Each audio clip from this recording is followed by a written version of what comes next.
The night unstitched itself above the eastern fringe, each star a pulled thread trembling, as if the galaxy had grown weary of holding itself together. Sirens blared into prayer across fortress worlds, while Auspec's ghosts swam through static like silverfish, whispering of a return that should not be possible. A living continent crested the dark, vast enough to drown a moon, its shadow crawling across void and memory with patient teeth. On Karen's gate, crypt sigils woke after 60 million winters and exhaled dust that tasted like vows. We truly love and care for you. Your presence matters as much as the stars we set ablaze. Before we begin the story, tell us, where in the world are you watching from, and what time is it there? Now let's get started. Lord Militant Seraph Vale stood in a hololithic nave, where vectors climbed like stained glass, his fleet burning in a calm spiral that promised more than it could deliver. Hold the petal screens, he said, and the interceptors painted the dark with disciplined arcs, each pilot a tiny vow against midnight. Captain Lyra Holden watched him with the tender wariness soldiers reserve for commanders who spend courage like coin. If the signatures are true, she murmured, Leviathan has learned to split a mind into masks. Vale said nothing. In the corner of his sight, an encrypted cipher pulsed, a forbidden lattice gifted by Magos Lector Thassalus Vorn, the kind of weapon that answered desperate prayers with careful blasphemy. Beneath mountains quarried to imitate the cold of space, Pharaon Anek Zarak crossed a hall of statues that remembered breathing. His court rose without sound, phalanxes of living metal, eye fires green as rehearsed dawn. Perfection had become an accusation. He trusted cracks and compromises, anything that admitted cost. Immortality, he had learned, was not indulgence, but discipline. The refusal to do with eternity what a mortal might do in a hot hour of panic. At the heart of Karen's gate stood the null ring, a circle of engineered silence poised to unname whatever crawled toward them. Serek the Quiet unfurled an architecture of probabilities. Pale rivers of swarm weight braided through the void, each current nudged by gravity scars no human chart remembered. If we open the first arc, Serek said, we shear synaptic threads and bleed the brood into corridors we can prune. Zarak felt the ache beneath the alloy, the hollow where his living heart had been traded for a promise of victory forever. And if we do not, they harvest the surface and bank their fires with fear. The model spun like a slow coin. Zarak closed his hand over its light and listened to the old pain sing. In orbit, the first brood cloud pressed the flank of the fleet and found mathematics waiting. Reserve wings blossomed like patient flowers, decoys humming with negative harmonics. The black tide slid past the harbour mouth by a hand's breadth. Good, Lyra said, a tired smile catching on her scar. They'll correct. So will we, Vale replied. He did not add, if the price is mine to pay. The lattice behind his eyes breathed like a beast, asking to be used. He tasted the question it carried. What is victory worth if you cannot come back from it? On the ash plain below, a human pilgrim found a seam in the stone and pried it open with the persistence of grief, revealing a corridor that had not felt footfall since stars were impatient. Zarak watched through tomb eyes as the pilgrim lifted a wooden charm and whispered, "Please." The words slipped into him like water finding a crack. He had told himself that the living were numbers, that mercy was a noise untrained minds mistook for strategy. Yet here mercy sounded like a name he had misplaced for an epoch.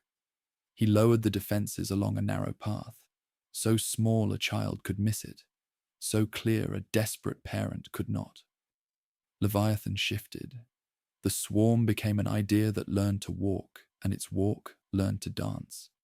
Tendrils laced around the spearhead of the fleet, riffling vox with animal static that still carried, in its bones, the logic of siege. Vale watched vectors bloom like winter flowers on the hololith, and mouthed a prayer to a god he saluted in public and questioned in private. Permission to detach to the transport lines, Lyra asked. The transports were full of strangers' children and elders who moved like careful moons. Denied, Vale said, then tasted the word and hated it. Hold position. We break if they break. In the deep, Serek shaped numbers into an argument of mercy. If we light every node, the null ring will trap even our echoes. We will become the grave we escaped. Zarak traced the arc with a finger of living metal. If we do not, they drown by morning, and their songs feed the fire that hunts us. Then what is the better hymn? Serek asked. One that costs the singer, Zarak said, and he commanded the first arc to open. The null pulse fell like a velvet hammer. In the cloud, organisms forgot their names for a fraction of a breath. Gunlines spoke into that absence with disciplined punctuation. Leviathan bled in lattices, mantles of spores unspooling like torn veils. Vale should have been glad. Instead, he thought of the choir ships he had refused, the psychers he would not burn, and wondered whether sparing was a cruelty paid later with interest. Lord Militant, Lyra said over a tight channel. The transports are threading the corridor. Acknowledge, he answered, voice steady, heart loud. Bring the lattice online, he ordered, and the deck tilted under a weight no gravity could explain. The machine's spirit purred with a pleasure he did not examine. From the flagship's spine, a web of stolen harmonics unfurled like a syllable the brood could not help but mouth. For a moment, the swarm turned on itself with startled hunger, a beast biting its reflection. Lyra swore, softly. Sir, what is that? A mirror, he said. Then we should not linger before it. She widened their screen, hiding mercy inside obedience. Zarak felt the lattice like frost across old scars, and knew another hand played this board. He admired the ruthlessness. He despised it too. The ring asks for a name, Serek whispered. Not yet, Zarak replied, though he tasted that hour approaching like iron on the tongue. He lifted a channel that had not held a human voice in geological time. Defenders of Karen's Gate, he said, and the translators made him sound like thunder, remembering gentleness. Hold to the marked corridors. Walk where the green lights fall. Do not sing aloud. The first transports cleared the well. The last did not. Void sharks rose from behind a moonlet and tore their bellies like paper. Vale closed his eyes, opened them, and transmitted an apology to no one who could receive it. Below, the pilgrim found other pilgrims gathered at a door cut to the scale of kings. Zarak watched them file through and felt pressure in the place where breath would have been. He could let the Devourer wash this place clean and shepherd famine into lanes he could prune. He could save a sector by devouring a generation. Begin the second arc, he ordered.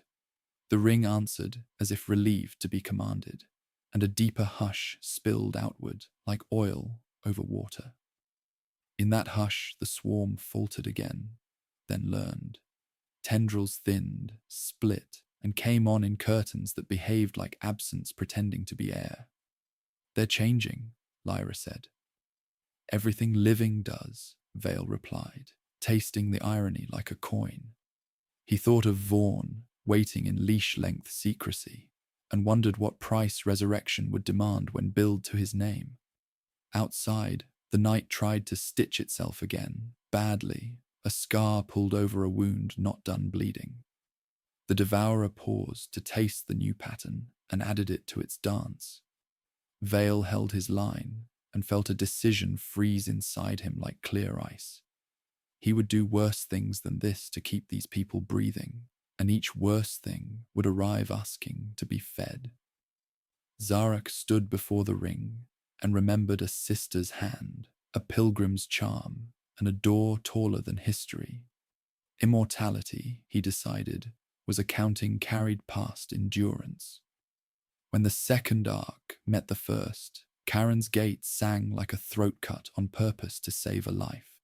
The song climbed through rock and relic, through pilgrim bones and guard ice steel, into the void where torpedoes drifted like punctuation searching for a sentence.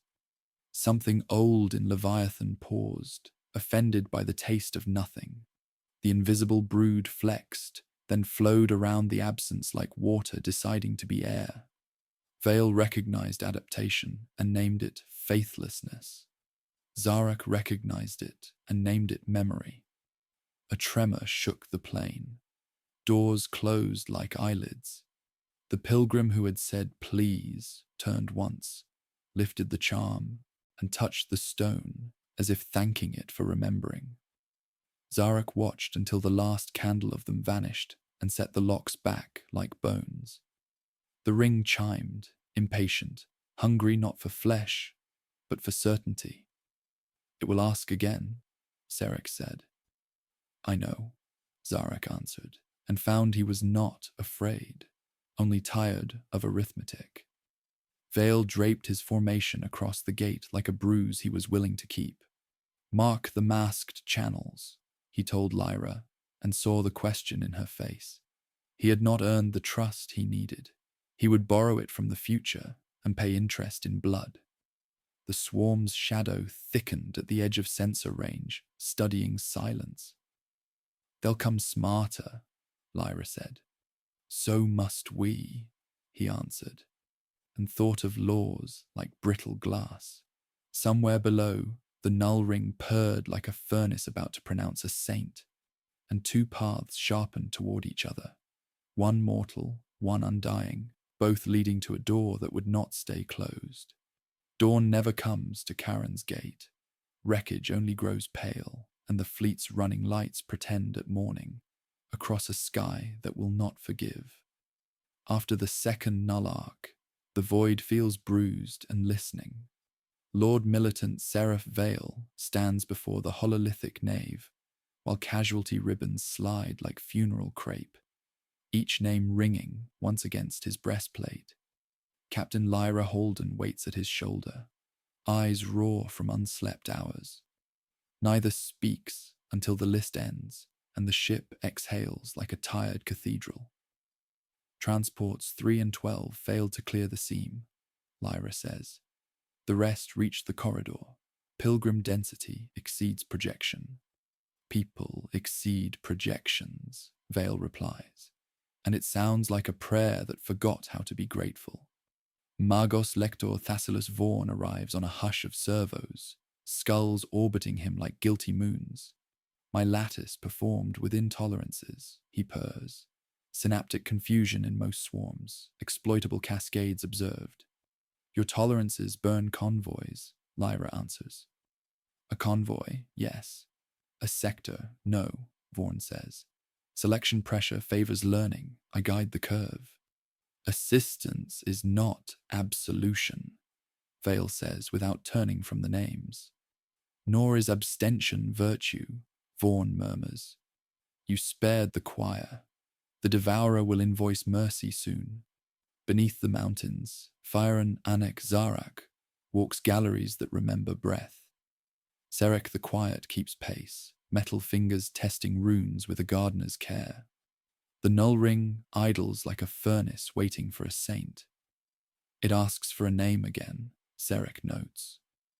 "Not yet," Zarak answers, tasting the hour approaching like iron. In a hidden recess, he studies the corridors opened for the pilgrims. Their footprints already fill with dust, as if the world practices forgetting. He watches strangers become kin by deciding they are. Children counting shuttle passes on their fingers, as if arithmetic might rescue them. "Your calculus bends," Serek murmurs. It always did, Zarak says. We pretended the curve was straight. An adamantine chapel locks to the flagship's spine and births black-armoured forms into the nave. Castellan Rafe Denor removes his helm, revealing a face austerity carved into creed.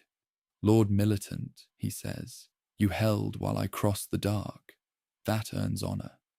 Now we cut rot. His gaze settles on Vaughn like a verdict. Vale leads them to a reliquary alcove where candles smoulder behind vacuum glass, and a shard of cathedral stone bolts the wall.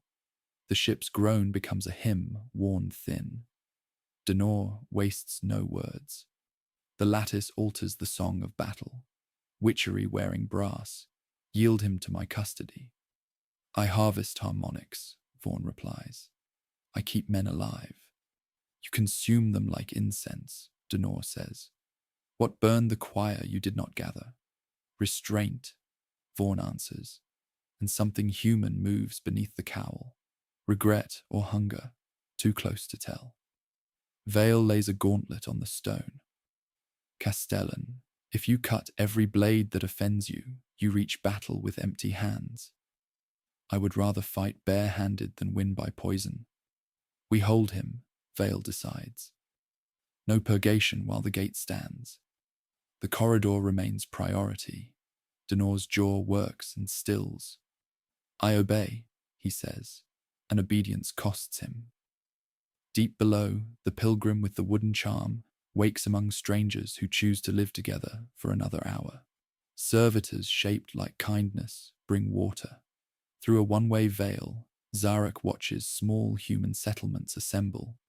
The sick on blankets, elders given seats, children inventing games with ration chits. Relief brushes him and makes his balance strange. He was not designed to accommodate it. An austere figure in parchment robes enters Vale's deck with the quiet authority of a scalpel. Sister archivist Eshara of the Silent Rose wears a stylus chained to her heart. I am assigned to witness, she says. Ink while the blood is warm, so the record will not lie later when it wants to. Watch, Vale replies. Truth has purchase here, though the price shifts. She records everything, the tilt of Lyra's head when orders cost too much, the tremor in Vaughn's hand when Denor looks away, the prayer Vale whispers for transports that will never answer. Leviathan adjusts. Invisible brood brush listening posts with absence and gnaw them off without alarms. On the rim of range, a dark blooming reveals a Norn queen, cocooned in armor thick as prophecy, extruding bioforms designed to breathe the hush. Vaughn spreads data like taro. They have learned to eat the quiet we make. Of course, Denor says. Foes learn. That is why righteousness ends them. Lyra traces a vector braiding too neatly around civilian lanes. If ending them ends us first, then our ending will be clean, Denor answers. Clean is not good, she returns, and leaves for the hangars before his answer can sharpen. Zarak convenes his court beneath hollow constellations of extinct wars. The ring prefers a king's name, he says. Murmurs like wind in metal reeds answer. One lord advocates scouring, sterilize biospheres within 3 jumps, starve the swarm. Another proposes deeper sleep, let the living become ledger entries again. Serek waits and offers a softer knife. Pivot the ring to a shepherd's crook, he says. Imprint a false imperative into a Norn queen while she molts. It requires a null as intimate as breath.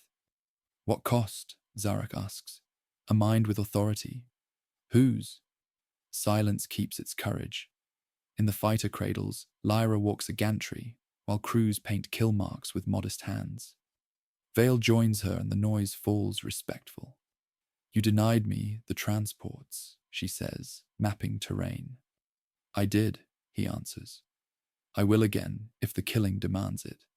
Then I will disobey when disobedience saves more than it loses. I will court-martial you after, he says. I expect you to, she replies, and for a moment both smile like people instead of ranks. At a viewport, Ishara drafts her first line, erases it, and writes, "We make bargains with hunger, and hunger keeps the receipts." In the reflection, she sees Vaughn watching like a scholar over a specimen. "Sister," he says, "enter also that without my lattice the dead would be more today." "I will," she replies, "and that you call the dead a number." He pauses, surprised by how much it hurts. Alarms toll with polite restraint. The invisible brood find a seam, and the Norn Queen's escort pours through like a flock turning itself inside out. Vale lifts his hand. Denor draws his blade. Lyra sprints for the hangar with pilots who have never been loved by anything except their craft and their captain. "Keep the corridor," Vale orders. "No heroics that cost the exit." In the ring chamber, Zarak lays his palm to the rail and feels the machine purr like a patient beast choosing which hand to trust. "Hold," he tells it, and the null inhales. For a heartbeat, the galaxy becomes breath, fleets exhaling fire, stone drinking silence, mortals filling narrow spaces with the weight of their small, stubborn choices. The brood wavers, adapts, splits into curtains that behave like absence pretending to be wind. "They learn faster," Vaughn whispers, almost admiring. "Then we must choose quicker," Denor answers, "and cut deeper." Vale studies the evacuation tally and feels something inside him set like clear ice. He will do worse things than this to buy time, and afterward reckon with what the bill makes of him. Zarak watches the shelters and remembers a sister's warm hand, a pilgrim's wooden charm. "Immortality is accounting past endurance," he tells Serek. "Balance the book with mercy where you can." Serek nods, and unseen, touches the sealed compartment at his torso, the larval construct he did not destroy. He does not know whether that truth condemns him or saves him. The corridor holds. The bruise deepens. Night forgets morning again. Between a mortal commander and an undying king, a door that will not stay closed feels the weight of two hands on either side, bracing for the moment when holding will no longer be enough. The void had stopped screaming, but only because it had run out of breath. The aftermath of the assault hung over Karen's gate, like a wound too wide to close. The horizon cluttered with the carcasses of brood ships drifting like pale islands on a black tide. Lord Militant Seraph Vale stood within the observation rotunda, hands behind his back, watching the remnants of the enemy dissolve into ashlight. Every fracture of the fleet's formation mirrored something fractured inside him. The lattice he had used, the machine that mocked the Emperor's light with its cold, perfect hunger, had worked, and that was precisely why he could not stop shaking. Lyra Holden entered, her boots whispering across the iron floor. She had shed her helmet, the bruise along her jaw darkening like a storm caught under glass. "You haven't slept," she said. "I'm immortal now," Vale murmured. "Don't joke about that," she replied. "I wasn't." She watched him as the light from the hololiths traced sharp edges across his face, turning the tired man into a carved idol of duty. "The Mechanicus vessel reports containment of the lattice drive," she said. "No further breaches." He turned at last, eyes dimmed by calculations. "Containment is not absolution. How many did we lose on the Choir Moon?" Lyra hesitated. 12,000. 12,000 souls traded for a weapon that learns. Then make it stop learning. Tell that to Thassalus Vaughn. Below the orbiting wrecks, Karen's gate stirred in its endless twilight. In the caverns beneath its mountains, Pharaon Anek Zarak watched as skeletal sentinels retrieved fragments of the destroyed brood. The air shimmered with faint psychic residue. memories of digestion, whispers of consciousness eaten and digested by the swarm. The fragments pulsed faintly, not with life, but with recollection. Sarek stood beside him, cloaked in emerald shadow. The brood carries patterns of thought, the cryptek murmured. Traces of strategy. They are learning from defeat. Zarak considered this with the stillness of a monument. Then perhaps victory is a contagion, one we spread too easily. They adapt faster than we unlearn, Sarek said softly. Adaptation is the curse of the living, Zarak replied. But tell me, my old friend, what do they adapt to when the living have already turned to stone? Sarek did not answer. He could feel it too, the weight of something new beneath the void's silence. The enemy was changing, but so was their own king. In orbit, Vaughn's vessel, the Helix Obscura, pulsed with quiet activity. Its deck smelled of oil and incense, machine prayers stitched through every breath of recycled air. Vaughn stood before a suspended diagram of Leviathan's genetic lattice, his mechadendrites fluttering like wings made of knives. The lattice shimmered in reply, alive in its own unfathomable way. He had captured something divine in its structure, something that whispered of endless replication, a cathedral of biology singing in mechanical code. A shadow fell across the display. "You should not be here," Vaughn rasped, turning. Vale stood in the doorway, the light painting his armor in fractured gold. "We had an agreement," the Lord Militant said. "We had a necessity," Vaughn corrected. "And necessity is a god of its own kind. You made a weapon from the enemy's voice. Now it echoes through the fleet." Vaughn's laughter was a static hiss. "Echoes are how memory survives, Commander. The lattice is an imitation of hunger. And hunger, unlike faith, never dies." Vale stepped closer. "I read your data. You've grafted their signal frequencies into human psi-link chains. You're building something you can't control. I am building something that will think fast enough to survive when you cannot," Vaughn said, voice metallic and proud. "Your empire prays to eternity, yet fears what eternity demands." "Eternity demands silence," Vale said coldly, "and I will give it that if you won't." He turned, leaving the Magos in the flicker of alien light. The air behind him tasted of burnt ozone and confession. Far below, in the tomb vaults of Karen's gate, Zarak studied a single image projected on a slab of obsidian. It showed the human fleet, fragile, luminous, bleeding courage. He envied them their mortality. Each death was a truth that could not be undone. His own existence had no such mercy. Sarek approached, his steps nearly silent. "You study them as though they were kin," he said. "They are worse," Zarak murmured. "They still believe their gods are listening." "Perhaps they are," Sarek offered. "Then their gods are crueler than mine ever were." Above, the war's debris drifted into the planet's thin stratosphere, burning like falling tears. Lyra watched from the glory's end as the sky became a funeral pyre. Her vox crackled with static before Vale's voice arrived, quiet but sharp. "Captain," he said, "I need you on the command deck."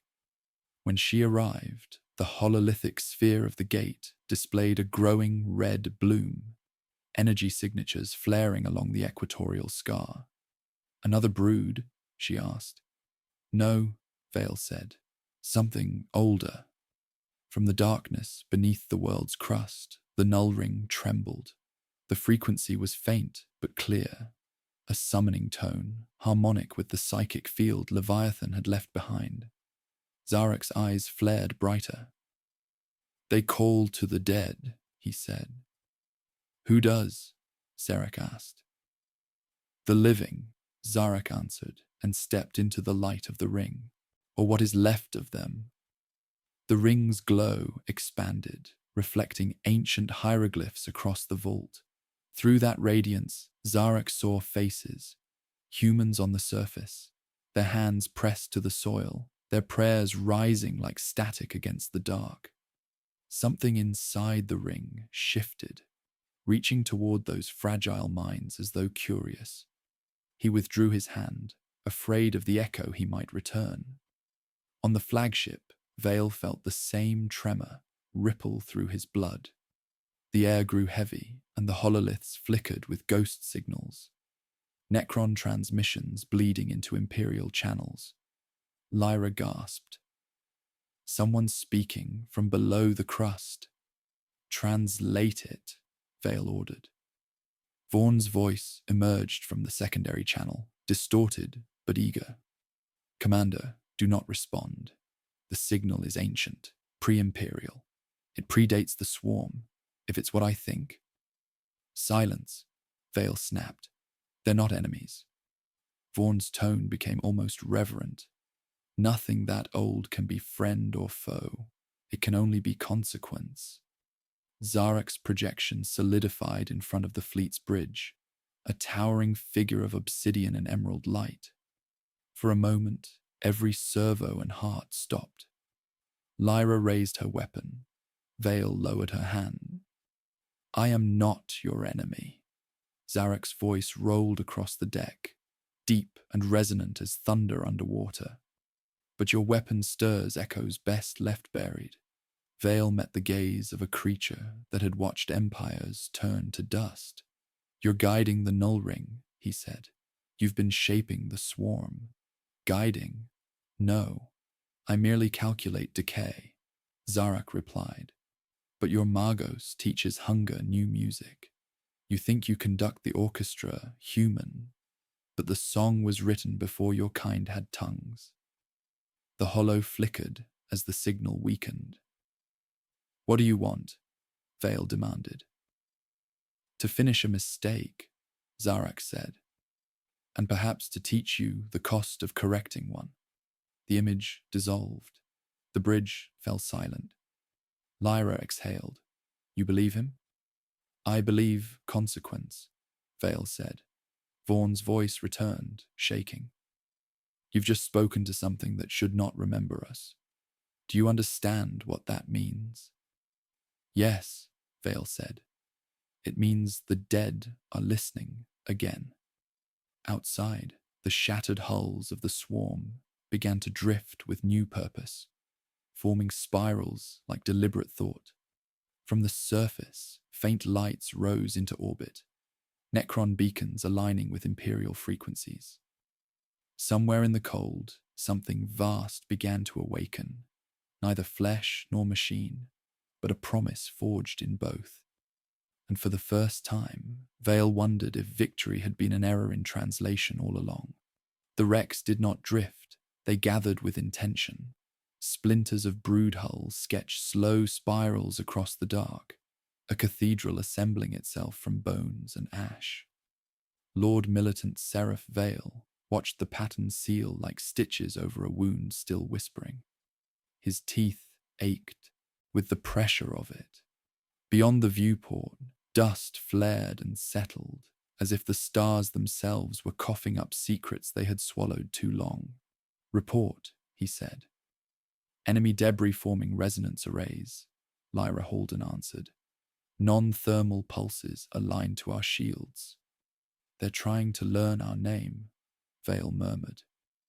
They already have it, Magos Lector Thassilus Vaughn said over the link. We taught them a dialect, change tongues or cut the larynx. Plain words, Lyra snapped. Destroy the arrays before they harmonize. Small craft only, Vale ordered. No lances near the corridor. Pilots dove. One wheel collapsed, another drank heat and sang to nothing. A third hardened and kept singing. Beneath Karen's mountains, Phyron Anek Zarak rested a metal palm on the null ring. The furnace of silence purred like a beast choosing which hand to trust. Serek the Quiet read the hush with instruments tuned to absence. They are building ears, Serek said. If they listen long enough, they will repeat what we withhold. Then we must change the song, Zarek replied, or close the hall. In the flagship chapel, Castellan Rafe Denor faced Sister Archivist Ishara of the Silent Rose, while she wrote by a candle trapped behind vacuum glass. "Record this," he said. "The commander bargains with rot. The Xeno speaks from our bridge. The heretic binds hunger into hymnals. Victory thus is treason with medals." "And yet you obey," Ishara replied. "Obedience is how I argue with heaven." On the tactical sphere, the arrays pulsed like dark lighthouses, each tugging the fleet's shields a fraction off true. Vale felt the pull behind his eyes. "Counter song," he ordered. Vaughn's ship blossomed antennae. "No psychers," the Magos said. "Only machines. A prayer that does not require faith." "A prayer that lies," Lyra said. "Do it." Invisible syllables rippled. For a heartbeat the wheels stuttered, then synchronized to the counterfeit and swallowed it, satisfied by the taste of their own stolen breath. "Adaptation," Vale said, "a diagnosis." "Then cut the throat," Denor demanded on the net. "Authorize boarding." "Denied," Vale answered. "We cannot afford heroic funerals." Denor cut the channel. His strike cruiser detached like a tooth pulled in anger. Under the crust, Zarek crossed a sepulchre over a river of glass. "I will save what will not thank me," he said, "by means I once despised." Sarek unrolled a hololith of a Norn queen cocooning in the polar shadow. "Brand the molt with a false imperative, and her children will follow shepherd lights." "What price?" "A sovereign mind that knows command." "Not yet," Zarek said, hating the hour in that answer. Lyra deployed Squadron Mornblade along the corridor's edge. Evac barges lifted in a glum procession, each cradle a promise wrapped in steel. The arrays changed pitch. Transport engines coughed, as if ordered to remember gravity. Lyra drove beneath a falling barge and forced fire into its belly until it climbed free of the tug that wanted it. "They're learning mass," she reported. "Inertia, next." "Then fly as if you remember being stone," Vale said. Denor burned for the largest wheel, offering a brief prayer. "Let what I do be clean, even if it is wrong." He cut a mouth into the structure and led his squad inside. Hymn-vox open, blades bright as answers. Within, chitin archers sang, and beneath the song, a deeper note threatened to unmake memory. "Find the core," Denor ordered. "Plant charges. We cut the larynx." The null ring thrummed in sympathetic reply, as if a bell had struck the name of silence. Zarek felt the resonance and knew the boarding party would not like what they found. "Sarek," he said, "prepare a corridor for the human brave enough to die in that throat." "You will aid them?" "I will cut the larynx with their knife and try to return the knife to an honest hand." At the wheel's heart, Denor found not a brain, but a choir. Eggs of glass trembled on black filaments, each releasing a tone that braided absence.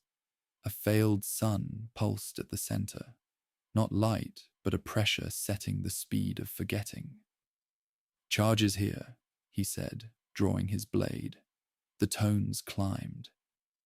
Marines faltered as names and oaths slipped. Denor stepped forward and anchored himself in syllables learned too young to surrender. "By will and wound, I am his," the null ring answered. A green path spilled through the wheel, like moonlight made obedient. Denor blinked and saw a door where no door had been, and beyond it a hall of statues with eyes like small suns. A figure of metal and memory lifted a hand, not in threat but recognition. "Walk," Zarek said, his voice arriving like stone discovering it could float.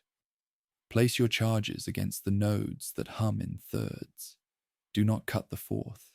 It will scream, and everything that hears will learn." Denor hesitated. You are my enemy. I am your accomplice until we can afford to be enemies again. He walked. His men followed, steadied by the absurdity. They set charges where the green light touched and kept their blades sheathed. Lyra held the corridor with knives of orbit and discipline. Vale counted breaths. Vaughn's lattice muttered in its chains like a dog remembering forests. Detonate, Denor said. The wheel unspooled in silence, deciding to become mist. The other arrays shuddered and went deaf. Transport steadied. The corridor brightened like dawn performed by machines. Denor turned to thank the figure and found only an empty hall and the aftertaste of starlight. In the ring chamber, Zarak withdrew his hand. How many more times can we do this? Sarek asked. As many as the living can bear, Zarak said. Fewer than we can. On the flagship, Vaughn exhaled. Commander, we have a reprieve. Reprieves are how debts gather interest, Vale replied. Lock the corridor, prepare the third arc, and Magos, shackle your lattice. It does not speak without my tongue on the words. Outside, wreckage drifted, ignorant or pretending. The night held. Between an undying king and a mortal commander, a truce neither signed wrote itself in deeds instead of ink. Each sentence a promise to pay later what they could not afford today. Sister archivist Ishara learned the fleet's rhythm the way ink learns the skin it stains, by pressure, by tremor, by the places it refuses to go. The corridor still throbbed with evac barges, and the ache of choices remembered more for their absences than their acts. She moved through the glory's end, like a witness walking a reliquary, still warm from the last prayer, and wrote what could not be spoken without lying by accident. Lord Militant Seraph Vale stood in a viewing gantry where the stars felt close enough to bruise. The ghost of the shattered resonance wheel still smouldered on the hololith, a flower of silence opening in the dark. Ishara stopped a respectful distance away. You let a Xeno guide a Templar, she said. I let a man live long enough to save strangers, Vale answered. The Xeno was an instrument. So am I. Does it matter what plays us? It will, he said, and his voice sounded like a door he had not opened yet. She wrote, he bargains with consequence, and consequence answers in a human voice. In the hangars, Captain Lyra Holden performed the liturgy of ordinary work. Helmets checked, buckles tightened, kill marks repainted because hands need something to finish. Pilots met her eyes and stood straighter. She felt their trust like a mantle she had not earned and could not refuse. Holding a corridor is different from winning. It is the part of war that resembles prayer. Report, she said. Engines sing true, the deck chief replied. Ammo feels thin. Ammo always does, Lyra said. Prioritize transports. She did not say she would disobey if the calculus demanded too much. That promise lived in her bones and did not require ink. On Karen's gate, Fyron Anek Zarak stood among statues carved to remember the weight of breath. Serek the Quiet waited with the patience of a craftsman who knows truth is a slow art.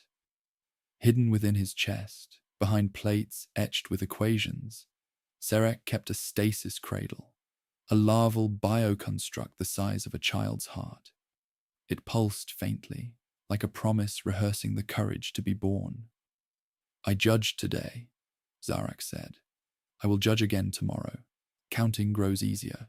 Belief grows hard. In what? That there is something left worth becoming, Zarak replied. Show me the polar molt. Serek conjured the image. A Norn queen cocoon swaddled in shadow, tendrils drinking the hush the ring shed like rain.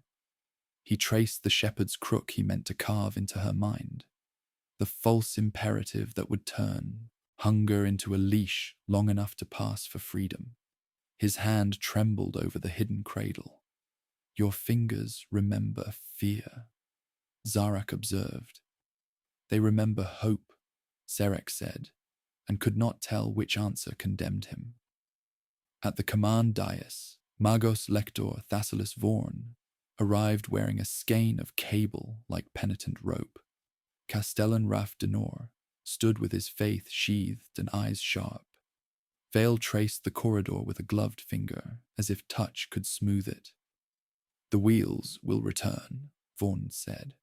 They are not structures, they are behaviors. You don't kill behavior. You starve it, or offer it something tastier. Your lattice, Denor said flatly. My lattice, Vorn agreed, shackled as commanded. And when shackles fail, Ashara asked from the margin. Then write an epitaph honest enough to bear the weight, Vorn replied, and looked ashamed that his mouth found the line too easily. Lyra entered late, grease on her knuckles, fatigue around her eyes like coal. Transports 7 through 10 need escort through the debris field. I have volunteers. Take them, Vale said. Denor's mouth tightened. You'll bleed your best flying taxis for cowards. They are not cowards, Lyra said. Their courage does not look like yours. Denor accepted the rebuke as if it were a penance. Bring them home. Beneath the mountains, Zarak followed a maintenance spine into a vault where ancient weather had been stored like wine. He opened a viewport on the cavern city, pilgrims arranging themselves into patterns that meant shelter, circles for kin, squares for trade, lines for mourning.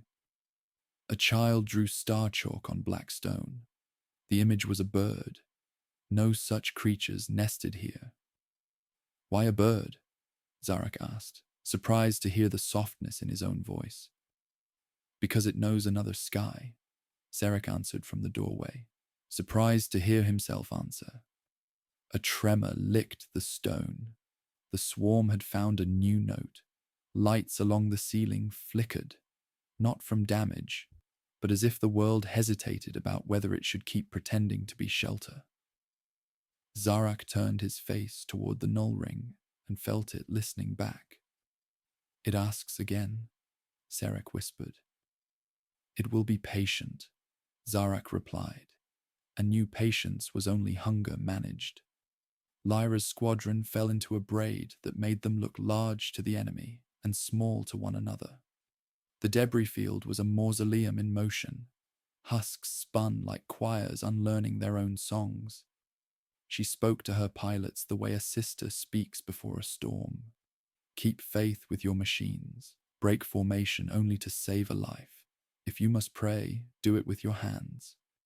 The transports entered the drift. The enemy did not appear. That was wrong. Silence in war is a blade turned sideways. Eyes wide, Lyra said. Ashara listened from the hangar rails. She had thought herself a pen, but her forearms ached with the restraint of not climbing into a cockpit. She could not fly. She knew this. She could only record. The knowing did not comfort. In orbit, Vorn leaned close to his consoles, whispering to machine spirits like a father persuading a child to sleep. The lattice's shackles hummed an obedient interval. He remembered the choir he had not burned, and told himself he would always remember them. That memory would be his chain. Vale stood again at the gantry window, where the stars wore the expression of judges who have heard every excuse. He imagined the hour he would break Vorn's chain, because survival demanded it, and hated himself for the accuracy of the vision. He closed his eyes and opened them in the time it took to damn himself. The ambush arrived without sound. Not ships, shadows. Wrecks flexed, spitting hidden broods like seeds shaken from dry pods. They were not invisible. They were unremarkable until the moment of harvest. Lyra rolled through a gap that did not exist and breathed a word that tasted like prayer. Her wing followed, an answer practiced in 100 briefings, 1,000 superstitions. Transports, burn cold, follow my light, she said. Do not sing. She led them by silence through a forest of dead things pretending to be dead. A brood grazed the flank of 9 and left a stripe of nothing where paint and metal remembered their names. Lyra's guns spoke. The brood became ash that refused to scatter, as if reluctant to be finished. Back underground, the child pressed a wooden charm to the chalkbird. She did not know anyone watched. Zarak watched. Something like grief passed across his face, and left it more himself than metal. Serek's hand hovered over the cradle. He imagined a lullaby nobody had programmed him to know. Lyra cleared the drift with 3 transports and 2 limping. 7 and 10 did not emerge. Vale felt their absence arrive like a letter with no return address. Denor's voice came low over a private channel. Give me leave to strike the nest. Hold, Vale said, though the word cut him. We do not ransom rage with widows. Eshara wrote, mercy is a shape made of limits. Holiness, perhaps, is learning which edges to keep. The corridor brightened as more lives threaded it. The night held, for now. In the vault, the null ring purred and waited to be fed. Zarak laid his palm upon it and told it a name it could not have yet. Above, the Lord Militant set a clock in his heart and listened to it count down toward a sin he meant to commit for reasons he believed were good. Between them, the world kept pretending to be shelter, and for that pretense, thousands more would live until morning. When dawn finally came to Karen's gate, it was a lie. Light without warmth, radiance without mercy. The void was still a cathedral of ruin, the air thick with the taste of ozone and the scent of metal fatigue. Lord Militant Seraph Vale stood alone on the bridge, his armor still dusted with the ash of the night before, watching the silent drift of wreckage through the thin atmosphere. He had not slept. Men like him rarely did when the killing paused long enough for memory to speak. Lyra entered quietly, her gait limping from the last engagement, her face drawn tight with exhaustion and defiance. You called for me, she said.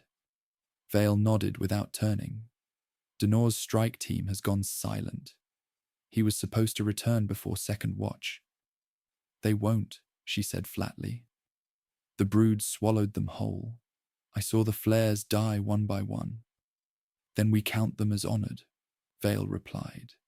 But the words rang empty. He lowered his gaze to the hololithic display, where crimson indicators pulsed like heartbeats fading in the dark. I had to let them go, he said quietly. The ring required time. They bought it. Lyra's hand flexed at her side. Bought with what? Everything that makes victory possible. She stared at him for a long moment, then asked the question she had held since the night before. You spoke with the Necron, didn't you? Vale hesitated. It wasn't speech, he said. It was recognition. Between predators, there's always a moment of honesty. Honesty, she echoed bitterly. That's what we're calling it now. He turned at last, his expression unreadable. You wanted the truth. I gave it shape. Below, deep under the crust, Farron and Zarak surveyed his slumbering legions. Rows of warriors stood frozen in timeless readiness, their emerald optics dim but aware. The null ring pulsed above them, faintly resonating with the echoes of Vale's fleet. Serek approached, head bowed, the glow of his staff dimmed to reverence. They know you spoke to the living, the cryptek said. Let them know, Zarak replied. Fear breeds obedience, but obedience without comprehension is brittle. I would rather they hate me with understanding than worship me with ignorance. The humans will not understand, Sarek warned. They are not meant to, but that one, Vale, he glimpses something of our disease. Sarek hesitated, then touched the sealed compartment over his chest. The brood learns faster with every engagement. The Norn Queen is restless. Our false imperative may not hold long. Then we will feed it a new command, Zarak said. Something alive enough to confuse it. He looked at the cryptek, and Sarek understood. My creation, he whispered. You mean to use it? It was built for this, Zarak said. You gave it shape from a forbidden memory. Now it will save what you feared to love. In orbit, Magos Lector Thassalus Vaughan oversaw the choir of machines that were his penance. He whispered to the lattice, soothing it like a wounded animal. Beneath his mask, flesh twitched at the edge of terror and awe. The data streams pulsing through the cables sang of change, of mimicry. The lattice was copying Leviathan's synaptic tones again, but with slight distortions that were not random. It was beginning to dream. Ashara entered his sanctum, her robe rustling against the metal deck. You hide your miracles behind noise, she said. Noise is safer than silence, Vaughan replied. Silence invites gods. You built one, she said simply. He turned, his augmetic eyes reflecting her silhouette. All creation is imitation. I merely improved the imitation. And what happens when your imitation prefers itself? He smiled without joy. Then we will all have learned the Emperor's oldest lesson, that creation always turns on its maker.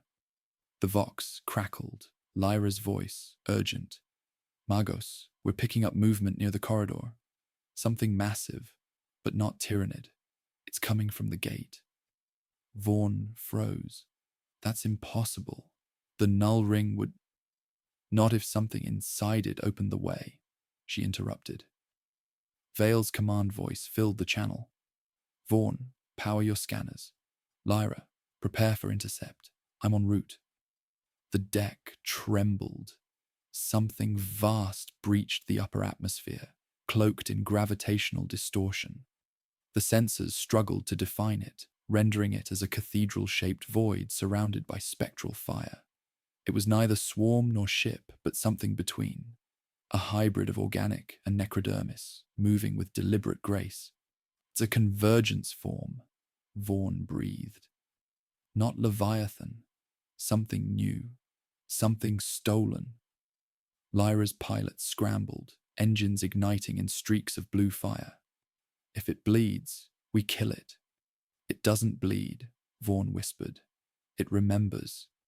Vale reached the bridge as the first visual feed stabilized. The creature was beautiful in a way that terrified. Its carapace shimmered like obsidian glass etched with circuitry, and its wings unfurled in geometric perfection. Every motion spoke of design, not instinct. Ashara stared at the image, her voice trembling. It's learning to look like us. Not like us, Vale said. Like him. Down in the tomb, Zarak felt it too. A vibration through the null ring that sounded like laughter held underwater.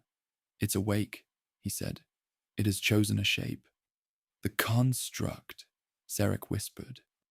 You said it would not survive integration. It did more than survive, Zarak said softly. It listened. The creature screamed, a sound that was not noise but history rewritten. The fleet's shields rippled, the hulls wept sparks. Lyra's squadron fell into formation, weapons charging. Vale's command was steady. Target the nodes under the wings. Don't look at it too long. You'll start to believe it loves you. The interceptors struck, a ballet of defiance. Missiles traced elegant arcs. Beams lanced through atmosphere. The hybrid twisted, absorbing the assault in ripples of light that bent around it like prayer turned back on the tongue. One fighter vanished mid-turn, erased without fire or wreckage. Another pilot screamed until the Vox cut to static. Lyra held steady, her mind narrowing to a single thread. She fired again, straight through its heart, or where a heart should be, and watched the beam refract into 1,000 smaller lights, scattering like fireflies into orbit. The creature slowed, then turned its gaze upon the planet. Below, the null ring shuddered. Zarek's control runes dimmed one by one. "It's returning home," he said. "Then it is coming for us," Zarek answered. "For me," Zarek corrected. "It knows its maker." Vale's voice came through the comms. "Whatever you're hiding down there, now is the time to use it." Zarek looked up at the ceiling of the tomb, feeling the weight of ages pressing down. "There is no weapon left," he said quietly. "Only confession." He stepped into the null ring and let its silence envelop him. The hybrid form above halted, its trajectory faltering. For a brief moment, the galaxy held its breath. Through the link, Vale heard a whisper, not in words, but in the language of regret. Then the light vanished, swallowed by its own reflection. The sensors cleared, showing nothing but drifting ash. On the bridge, no one spoke. Lyra's breathing echoed softly through the Vox. Vaughn's hands trembled over his console. Ishara closed her book without writing. Vale looked toward the planet's fading glow. "He stopped it," he said. "For now," Lyra replied. "But what did he teach it first?" In the deep silence that followed, the stars did not answer. They merely watched, ancient and patient, as if waiting to see what the living would dare to do next. The silence after Zarek's sacrifice was not peace. It was recoil, the universe catching its breath after an intake too sharp, too deep. Karen's gate floated in a hush that felt like mourning, though no human priest would have dared to name it so. From orbit, the planet looked less alive than remembered, a wound scabbed over by light. Lord Militant Seraph Vale stood upon the bridge with hands clasped behind his back, feeling the residual tremor of what the null ring had done. "Status of the lattice?" he asked.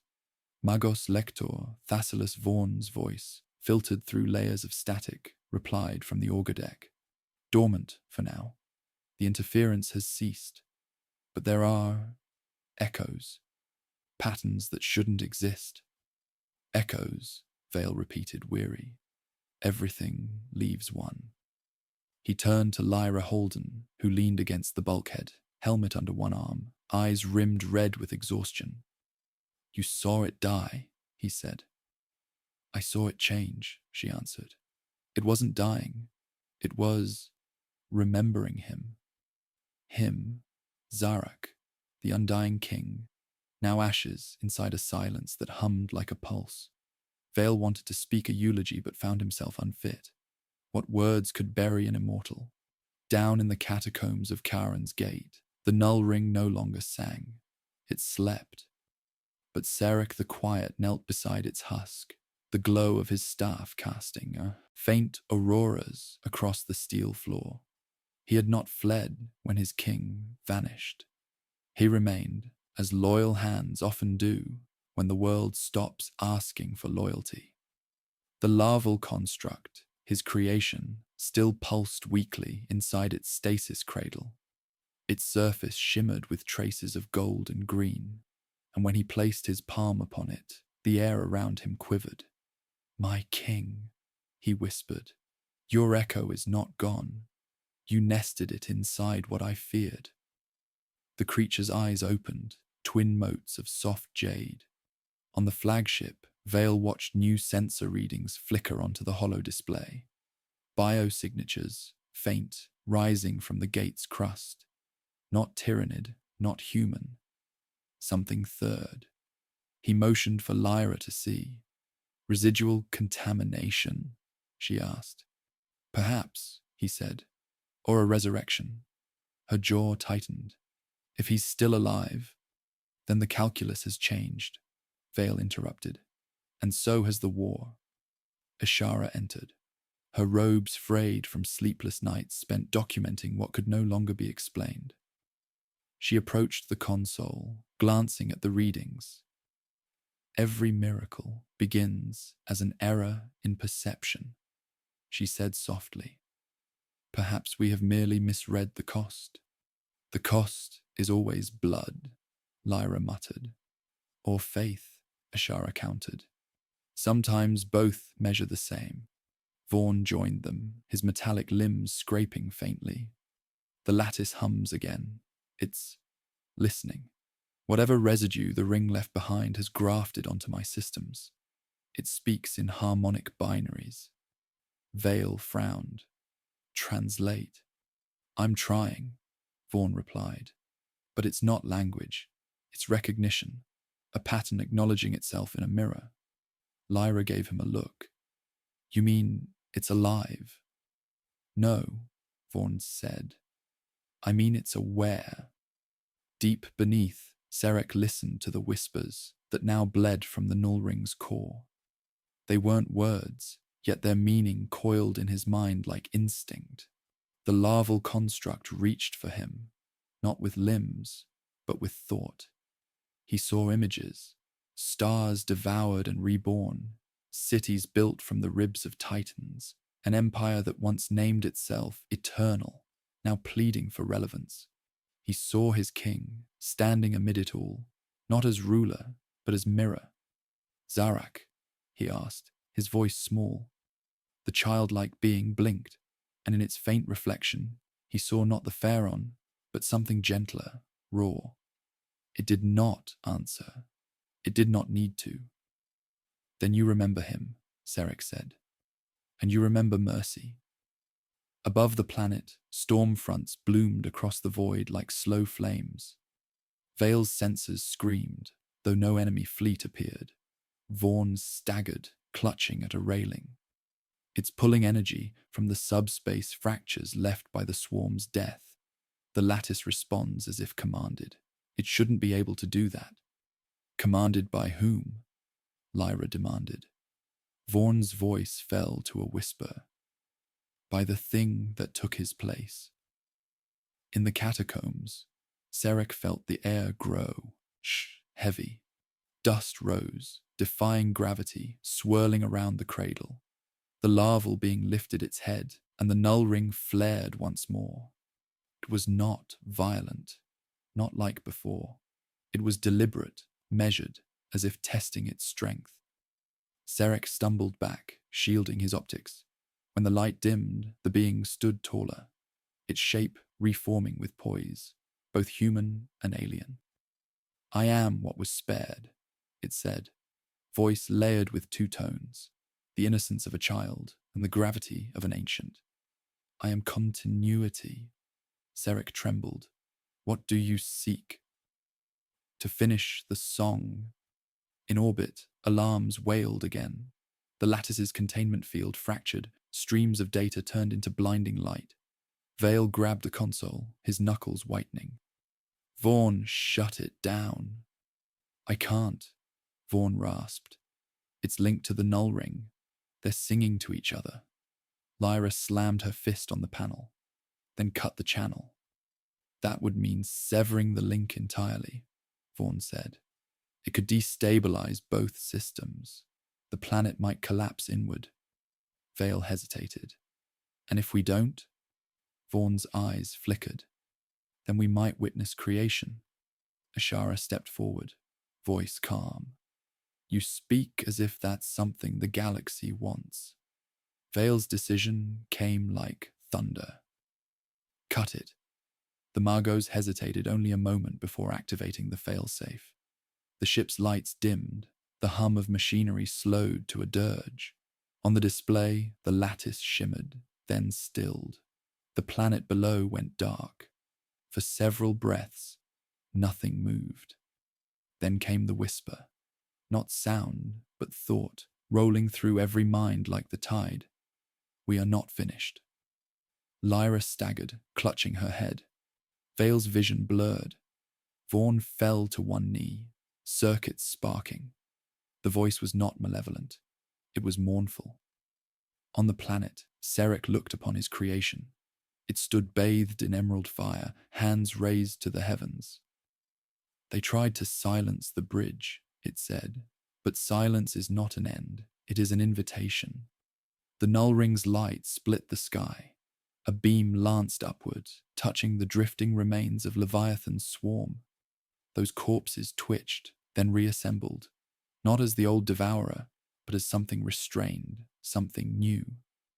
Vale saw it first, the movement in the debris, the slow, dreadful choreography of resurrection. "By the throne," he whispered. "It's rebuilding." "No," Ashara said, eyes wide with awe. "It's repurposing." The reanimated fragments formed a lattice of their own, orbiting the planet like a crown of ghosts. The voice returned, soft yet everywhere. "We inherit the hunger, but not its aim." Serek sank to his knees, tears of liquid crystals streaking down metal cheeks. "You've done what none could. You've tamed the swarm." The being smiled faintly. "No, I've taught it to dream." Above, Vale watched the crown of light settle into equilibrium.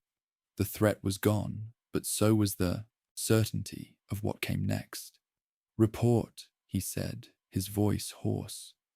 Lyra whispered, "We're alive, but I don't know what that means anymore." Vaughn looked up from his console, face pale beneath metal. "It means the galaxy just learned a new word, and it isn't ready to say it." Vale turned his eyes to Karen's gate. The world glowed faintly, serene, beautiful, and utterly wrong.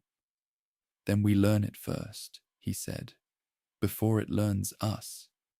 The stars flickered as if wincing, and somewhere within that gentle, terrible light, the echo of an undying king lingered, watching his inheritors struggle to define salvation in a language built for war. The crown of light that ringed Karen's gate had not dimmed. It pulsed slowly, like a second heartbeat grafted onto the planet's orbit. In the quiet aftermath of creation, the void felt sentient, as though it, too, waited to see what would crawl from its silence. Lord Militant Seraph Vale stood at the command dais, watching data cascade across the hololithic display. No alarms sounded, yet every system trembled with anticipation. He realized that fear, at its purest, was not the sound of warning. It was the absence of it. Energy levels holding stable, Magos Lector Thassilus Vaughn reported. His voice came from somewhere between reverence and dread. The field acts as a containment veil. Nothing goes in or out unless invited. Invited, Lyra Holden repeated from the upper tier, her tone flat. "By what? Or by whom?" "The ring's echo," Vaughn replied. "Or whatever learned to speak with it." Ishara moved closer, her hands clasped around her writing tablet as if to steady herself. "Then it isn't just mimicking the Devourer," she said. "It's rewriting purpose." Leviathan's hunger turned inward, disciplined into structure. Vale looked at the flickering sphere. Discipline isn't peace, it's control by another name. Below the planet's crust, Serek the Quiet guided his creation, the continuity, as it called itself, through the ruins of the tomb cities. The being's form had solidified since its awakening, a lattice of pale metal and living filaments, its movements unnervingly graceful. Every step echoed with the resonance of old prayers twisted into new equations. "They're afraid of you," Serek said. "They should be," the continuity answered, its voice carrying the echo of Zarak and something beyond him. "Fear keeps them awake. Sleep breeds hunger." "You sound like him," Serek whispered. The being turned its head. "I sound like everyone who ever tried to build meaning from ruin." They reached the nullring chamber. Its once blinding core now glowed softly, its hum modulated into rhythm with the planet's heartbeat. The continuity traced its fingers over the black surface. He left himself in the pattern, the memory that made me. Zarak, the one who gave shape to despair, it said, and hope, though he wouldn't have called it that. On the glory's end, Lyra stared out the viewport, her reflection fractured by starlight. She had fought in dozens of campaigns, but never one that ended in silence. Silence unnerved her more than battle. Battle was noise and blood and certainty. This was none of those.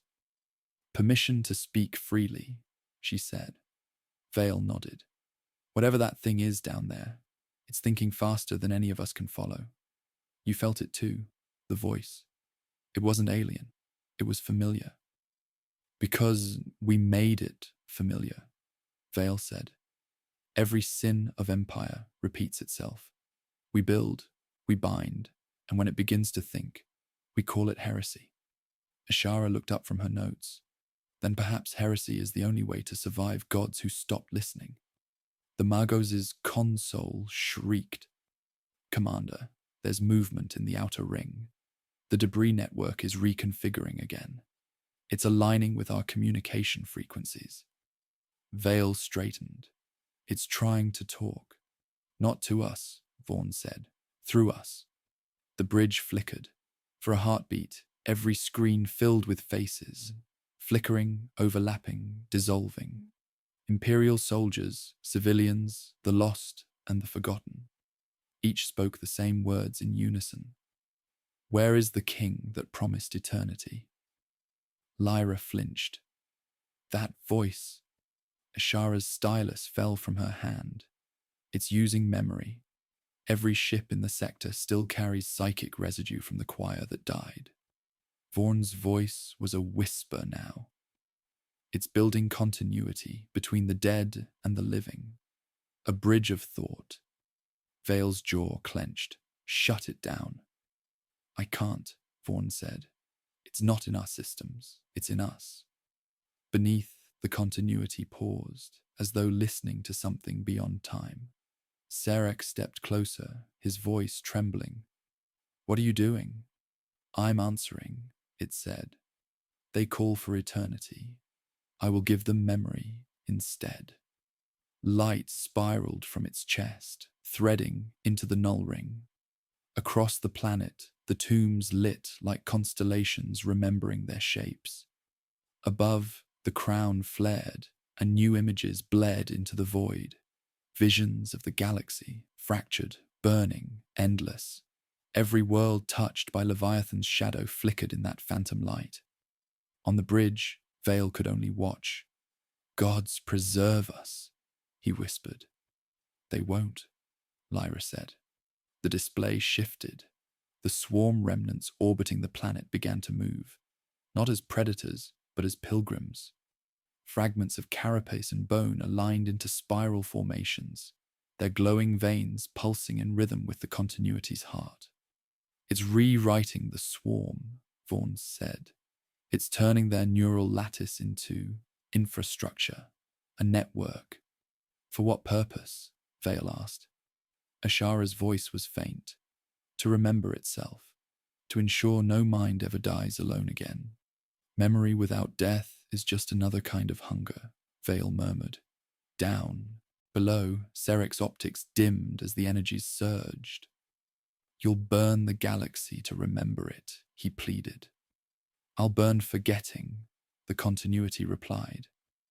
That's what he wanted, to end the cycle, not by victory, by memory. You're not him, Sarek said. I'm what he became when he learned regret, it answered. The null ring blazed one last time, sending a pulse that rippled across the void. Every ship, every living mind within light hours, felt a tremor like the first breath after drowning. The stars themselves seemed to flicker slower, as if listening. Lyra staggered against the rail. The systems, everything's going quiet. Not quiet, Vaughn said. Synchronized. Vale felt it too. His heartbeat matched the pulse. For one terrifying moment, he could sense the thoughts of everyone aboard, their fears, their guilt, their prayers, and beneath it all, a single tone of sorrow, ancient and serene. Then it ended. The light withdrew, the hololith cleared. The swarm fragments settled into stillness once more, forming a ring so perfect it resembled a halo. Silence. "Report," Vale said. "All systems stable," Vaughn replied, voice shaking. "Whatever it did, it's over." "No," Ashara said quietly. "It's begun." Sarek stood alone in the ring chamber. The continuity had dissolved into dust, scattered into the walls, its final words echoing like fading stars. "I am not God nor ghost. I am the echo that refuses silence." He fell to his knees, trembling. For the first time in 1,000 years, a tear fell from alloy eyes and steamed where it touched the ground. In orbit, Vale stared at the crown encircling the planet. "Transmit to the segmentum," he said. "Mark this world under quarantine. No vessel enters, no signal leaves." Lyra looked at him. "And if it speaks again?" "Then we pray it remembers mercy before memory becomes empire." Shara closed her eyes, writing the final line of her record. Thus the gate became the mirror, and the mirror learned to see. Outside, the halo pulsed once, slow, deliberate, like the universe exhaling. And somewhere within that breath, the faintest whisper lingered, neither divine nor damned, only eternal. The crown around Karen's gate had not dimmed in the weeks since the silence. It shimmered like a wound that refused to close, a ring of frozen auroras hanging over the planet's exosphere. Every few hours, it pulsed once, a rhythm so faint it could be mistaken for the heartbeat of the void itself. The Imperium had abandoned the system in official record, stamping its coordinates as quarantined and heretical. Yet the glory's end remained, its crew suspended between duty and disbelief, circling a world that had rewritten its own rules. Lord Militant Seraph Vale stood on the observation deck, the cold light washing his face in silver. He no longer wore his breastplate. The uniform hung looser each passing day, as if it, too, were tiring of the man. The hololiths were dark. He no longer needed them to see what haunted the dark beyond. Lyra Holden entered quietly. Her gait carried the stiffness of someone who no longer trusted the ground beneath her. "The last patrols returned," she said. "No changes in the field. The crown's stable." "Stable," Vale repeated, as though the word had teeth. "Do you think that's a mercy?" "I think it's waiting," she answered. "And I think waiting is worse." He almost smiled. "You're learning." Below, the planet slept beneath its luminous cage. What cities had survived now lived in shadow, their lights dim and deliberate, as though afraid of being seen by the stars. Deep within, in the vault where the null ring had once thundered, Serek the Quiet moved like a ghost among ruins. His circuits still hummed faintly, sustained by old systems he barely remembered programming. He no longer spoke to other Necron lords. They had gone dormant, their consciousness withdrawn to preserve what essence remained. Only he had refused sleep. Before him, the ashes of the continuity lay scattered across the floor, like shards of glass that refused to forget their former light. He had tried to gather them, though he knew they were not fragments, but seeds. Each particle pulsed faintly, attuned to rhythms far older than this world. He felt it inside himself, the resonance. "They left me your shadow," he murmured, "and in it, a burden." A tremor passed through the chamber, soft and measured. The null ring flickered.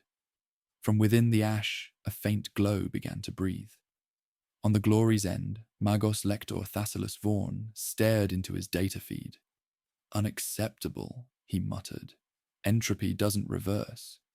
Not without a hand guiding it. Ashara, standing behind him, folded her arms. Then perhaps there's still a hand. Not divine, he said, almost pleading. A mechanism, a system closing its own loop. Ashara tilted her head. A god, by any other name. Vale entered, hearing only the last line. Report. Vaughan gestured to the flickering hololith. Residual signatures within the ring's harmonic band. Faint, but structured. Whatever died below is assembling again, reconstructing a form from stored patterns in the null. Lyra leaned forward. You mean the continuity? Yes, Vaughan said.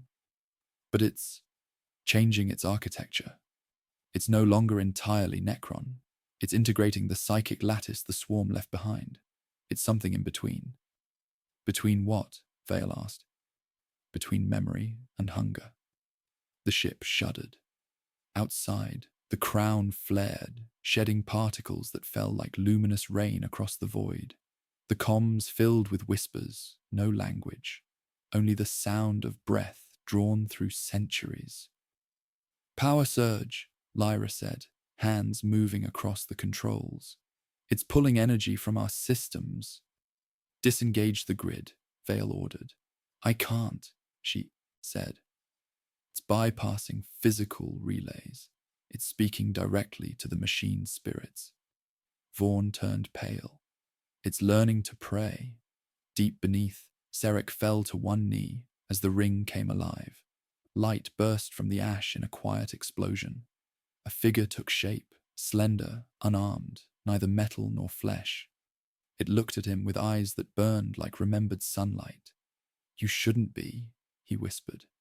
Neither should you, it answered. He rose slowly. Continuity. I am the echo of what chose to remember, it said, and what you feared would wake again. Serek's voice broke.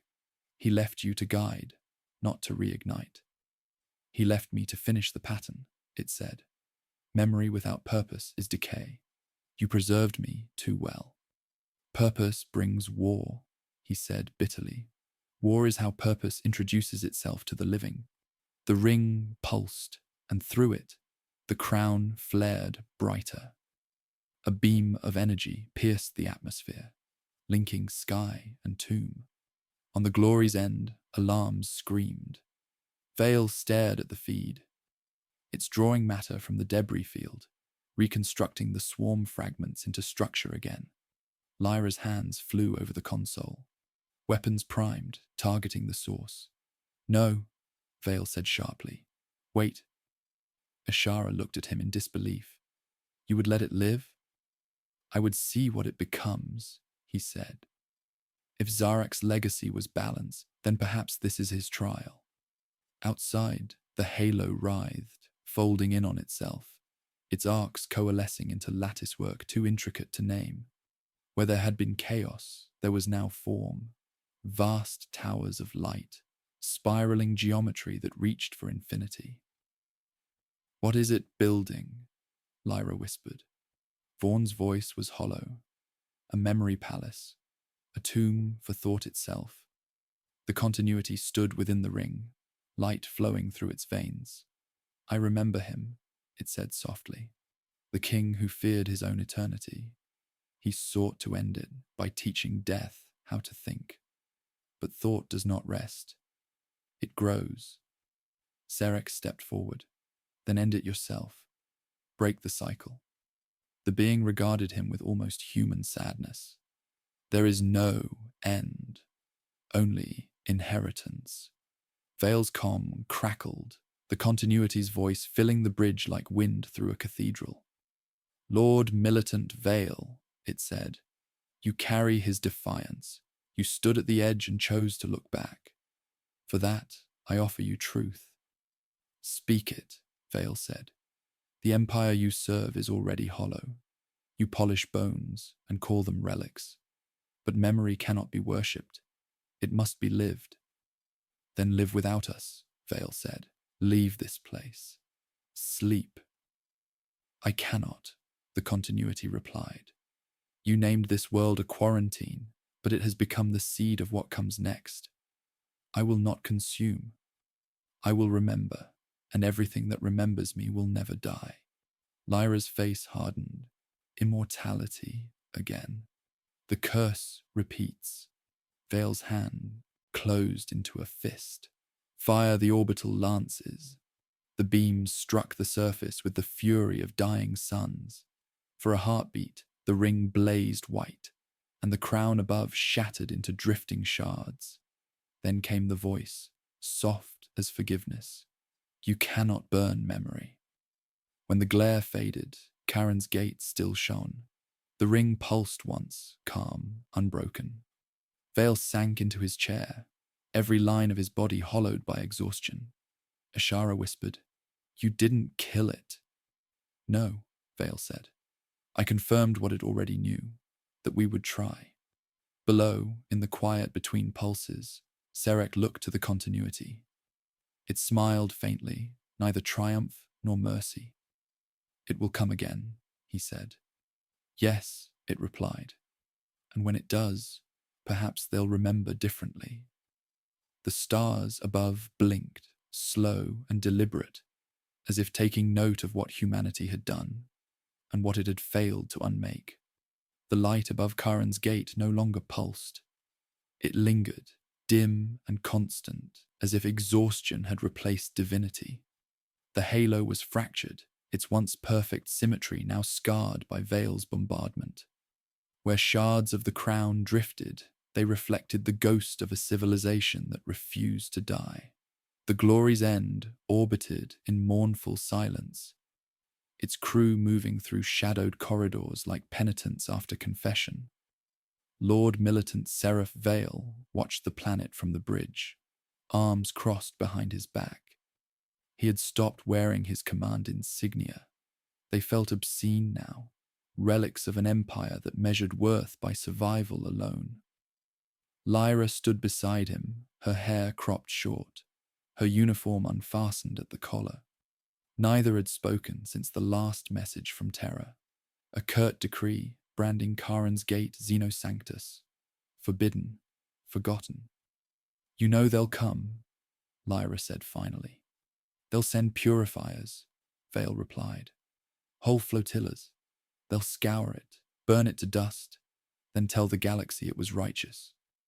And us? Vale's reflection in the viewport was hollow. We'll already be gone. Beneath the crust, Serek the Quiet worked among the tombs. His body was failing. Fractures webbed his once perfect frame, light leaking from beneath the seams. He no longer repaired himself. To endure was not the same as to live. The chamber where the null ring had stood was now a hollow pit, filled with motes of dormant energy. The continuity had vanished days before, ascending or dispersing into the stars. Yet its presence remained like scent after rain. He spoke aloud, though no one listened. You were never meant to lead, only to remember. You remembered too well. The ashes stirred at his words. The faintest vibration trembled through the floor. He almost smiled. Then memory has teeth after all. On the Glory's End, Magos Lector Thassalus Vaughan had locked himself within the reactor sanctum. He had stopped answering hails 3 days prior. When Lyra forced the doors open, she found him seated before a tangled forest of glowing cables. His human face was pale, gaunt, almost peaceful. I thought you'd fled, she said. I did, Vaughan murmured. Into the data. His eyes flickered with pale circuitry. The lattice still speaks. Not words, music. The continuity left its pattern inside our ship's code. It hums to itself, dreaming of structure. I've been listening. Lyra's gaze hardened. You're infected. He smiled faintly. If understanding is infection, then yes. It doesn't want to conquer us, Captain. It wants us to stop pretending that survival is purity. Before she could respond, the ship trembled. Vale's voice crackled over the vox. Report. Energy surge. Originating from the surface. They rushed to the bridge. The holodisplay showed the planet splitting open along its equator. Not destruction, but emergence. Towers of light rose slowly, massive and elegant, as though the world itself had decided to stand. They extended upward, forming an enormous latticework that reached beyond the atmosphere and stitched itself into the remains of the halo. "It's building again," Ashara whispered, her quills scratched without pause, though her eyes never left the screen. Every ending becomes architecture. Vale stepped closer. "Vaughn, can you read the structure?" The Margos nodded slowly, transfixed. Each column carries a pulse, mathematically perfect. It's transmitting a code across the void. Not a weapon. A signal. "To who?" Lyra asked. "To everyone," Vaughn said. The first transmission struck the fleet's sensors like a heartbeat. Then another, and another. Across the bridge, the comms filled with whispers, not from the planet, but from their own memories. Voices of the dead, commanders, lovers, enemies. Words they had never said aloud, but had once meant. Lyra gripped the console. "It's inside us." Vale's voice dropped to a whisper. "No, it's reflecting us." Ashara raised her head. The continuity called itself an echo. Perhaps this is its last chorus. Beneath, in the tombs, Serek staggered to his knees as the energy coursed through the stone. The air rippled, and he saw shapes forming above him. Figures of light resembling those who had fallen. Warriors, kings, dreamers. They looked down at him with serenity that terrified him. "Are you gods now?" he asked. One of the figures spoke, its voice layered with thousands. "We are memory given order. We are what remains when fear forgets its name." "And what of the living?" Serek whispered. "Do they still matter?" "They are the song still unfinished." On the glory's end, the bridge lights dimmed. Every instrument died except one, an old Vox receiver, unused since the first days of the siege. Static filled the chamber. Then a voice emerged, soft and composed. "Seraph Vale," it said. He froze. "Zarak." The crew turned. The name carried gravity. The voice continued. "Not the king you knew, his pattern, his regret. I did not end when I was consumed. I became what remembered me." Vale's throat felt tight. Then the continuity. "A child of my era. It sought unity. But unity without understanding is slavery." Lyra stepped forward. "Then stop this. The towers, the signal." "I cannot," Zarak said gently. "They have already heard. The swarm, the sleepers, even the stars. The galaxy will dream together soon. Whether it survives the dream is not mine to choose." Vale swallowed. "You damned us all." "No," the voice said. "I freed you from silence. The rest is what you make of it." The transmission ended. The bridge was still. Outside, the lattice glowed brighter, each pulse echoing farther into the void. Lyra looked at Vale. "What do we do now?" He exhaled slowly. "We do what we've always done. We endure." Ashara's eyes glistened. "Then endure beautifully." Vale turned to the Magos. "Prepare the fleet to leave orbit. The Imperium will come, and they'll burn this system to prove they can." "They'll only feed it," Vaughn said quietly. "Every act of destruction will become memory, and the memory will grow." "Then maybe that's how gods die," Vale replied. "Drowned in remembrance." They broke orbit as the towers reached their zenith. From space, the structure looked less like a machine and more like a halo reborn, a geometry so vast it swallowed the horizon. The light rippled outward, touching the stars, leaving threads of silver across the dark. In the tomb, Serek felt the last of his strength fade. He looked once more upon the figures of light above him. What becomes of me? You are the last witness, they said. When the living forget, you will remind them. He smiled faintly. Then I will never rest. The ground trembled, not from violence but from completion. The null ring closed, sealing the chamber in stillness. In orbit, Vale's ship turned toward the outer system. Lyra stood beside him, watching the last glow of the gate diminish into distance. Do you think it'll stop? She asked. No, he said.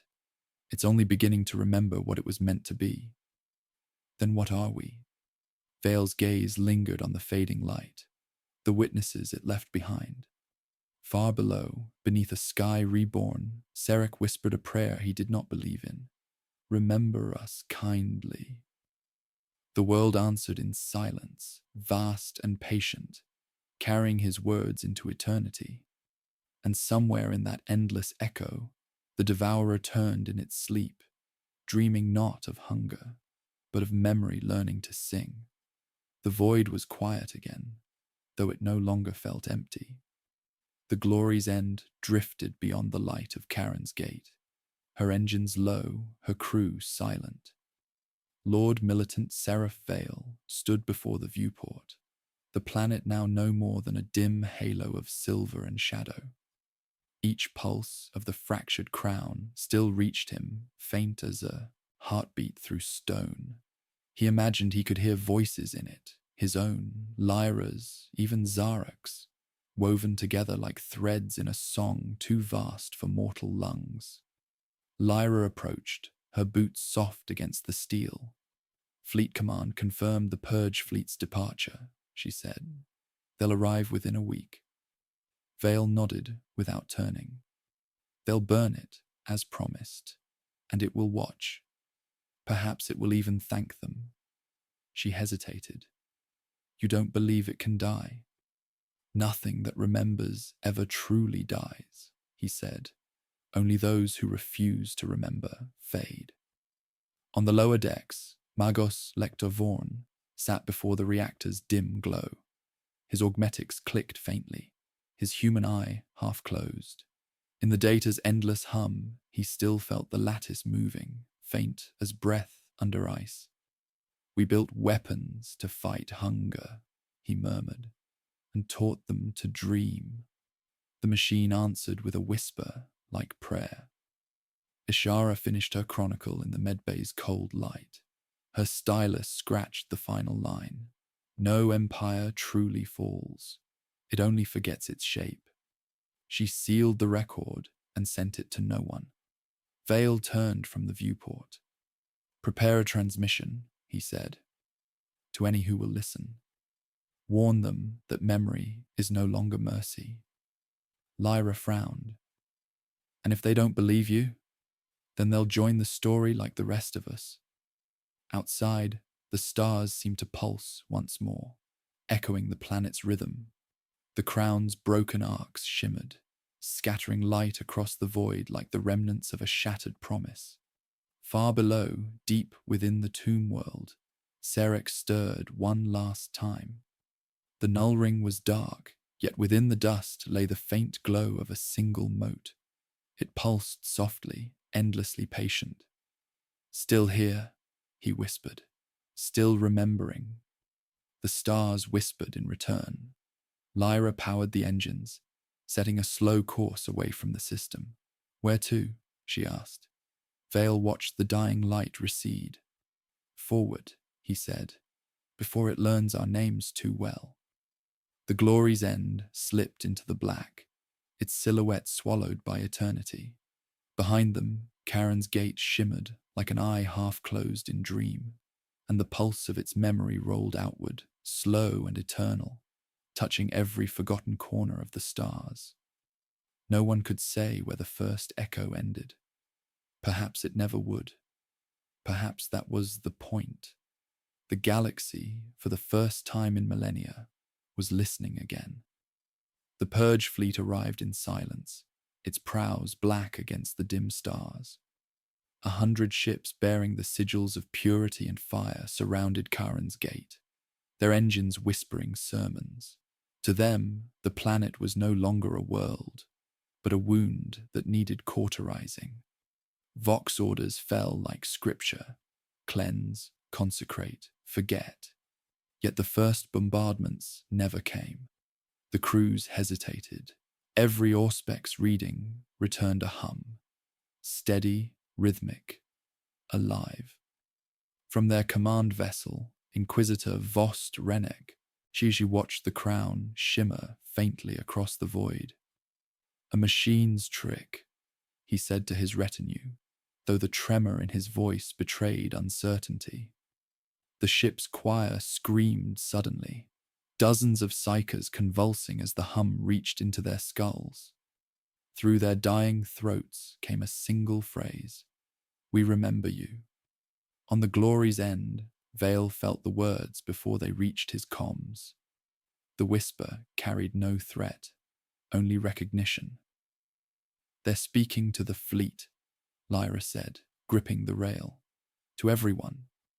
"Not words," Vale murmured. "Reflections. It's showing them themselves." Across the Purge armada, soldiers saw faces they'd buried. Lovers, comrades, even enemies. The dead stared through the hulls, gentle and accusing. Some prayed, some screamed, some simply stopped. No weapon fired. The galaxy's most disciplined force froze before its own ghosts. Inquisitor Rennek ordered the bombardment, voice breaking. The command passed into silence. The fire never came.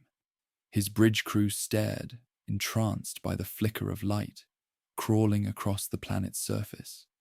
Charon's gate was awake again. Beneath its crust, Serek stood before the Null Ring's hollow frame. He felt the pulse return through his body, like an old song remembering its chorus. The dust around him glowed faintly. "You couldn't let them destroy you," he said softly. "You learned too well." The air thickened, and the light took shape once more. No longer a figure, but a horizon of faces overlapping into one. "Destruction is a kind of memory," the voices said, "and memory is mercy when truth forgets itself." "Then why call them back?" Serek asked. "Because they are lonely," the chorus answered. "Even gods fear silence." Above, the fleet broke formation as engines failed and nav systems turned inward, reflecting phantom coordinates written by thought. The glory's end drifted closer to the planet, drawn as if by gravity's memory. Lyra's eyes filled with light. "They're pulling us in." Vale closed his eyes. "Let them." The ship descended through the glowing shroud, the world below unfolding like a vast mosaic. Towers of memory rose where mountains had been. Vale stepped to the viewport as the signal filled every frequency, his voice a whisper only Lyra could hear.